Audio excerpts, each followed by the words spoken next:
Капот загрузили. Капот стоил 200 евро. Но нам, как нашим хорошим друзьям, отдали за 110. Нормальный капот еще надо покрасить и прогрунтовать. И устанавливать на ласточку. Закрепили, зафиксировали. Все, будем ехать теперь потихоньку. Помалу, потихоньку. Все, дорогу.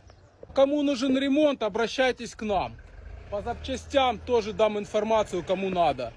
Ремонты к нам. Ремонт, строительство, квартиры, офисы, бунгало. Все делаем.